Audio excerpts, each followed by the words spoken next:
All right, so in this lesson, I'm gonna show you guys how to make an infinity rack, which is a drum rack where each drum cell holds 128 samples, and then also show you some tricks for navigating the browser.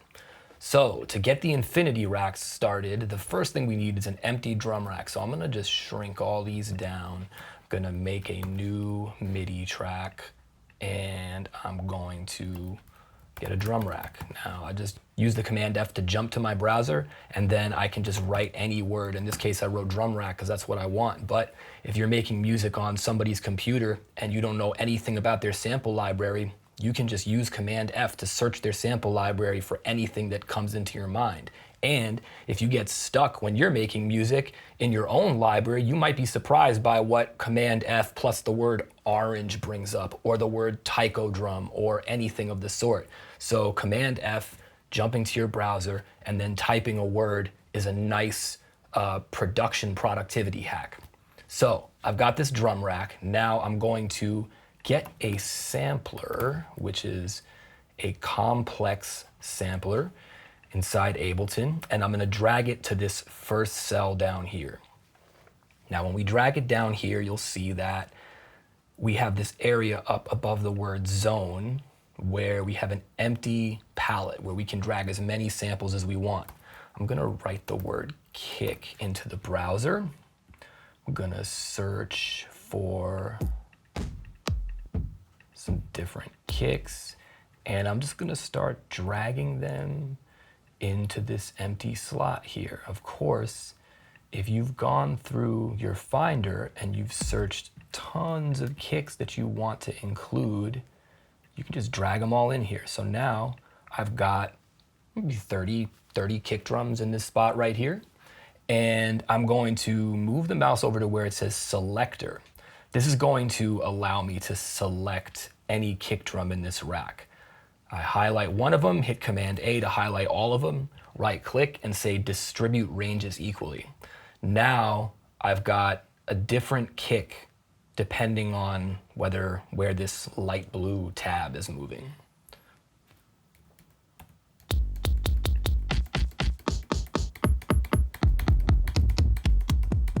So now the only thing I gotta do is group this simpler so that I can move it into an instrument rack, and then right click on this little light blue selector, map it to macro 1, and then I have up to 128 samples available on this knob right here. Now you might want some other things in this rack right here. Since you have the sample selector available, you could map the transposition so that you can change the pitch.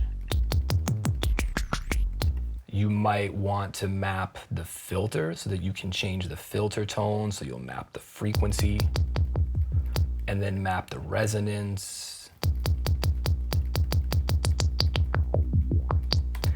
Now you might say, okay, I'll also map the attack and decay so that you can fade in the drum if you want. So I'll map the attack to macro 5, map the release to macro 6. And these other two, 7 and 8, I'm not sure what I'd do with them, but depending on what sound it is, you might say that you want to map the random panning so that you can change the left and right in a kind of in a randomized way. That's kind of a cool control too that I use a lot. Now that I got my kick cell set up pretty much, I can just option drag it to the next open cell and then do the same thing with the snares. So I'm gonna go up to the samples, Command A, select all of them, hit delete. Now I'm going to make sure that I'm looking for snares in the browser.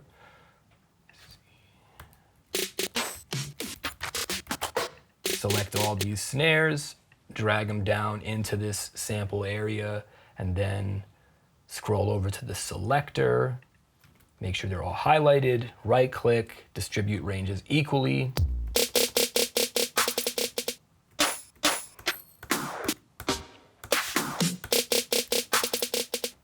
Cool, now I got all these snares inside the rack. So you can rinse and repeat for the hi-hats. Again, you're just option dragging to the next empty cell. deleting, getting the hi-hats, dragging them into this area, so on and so forth.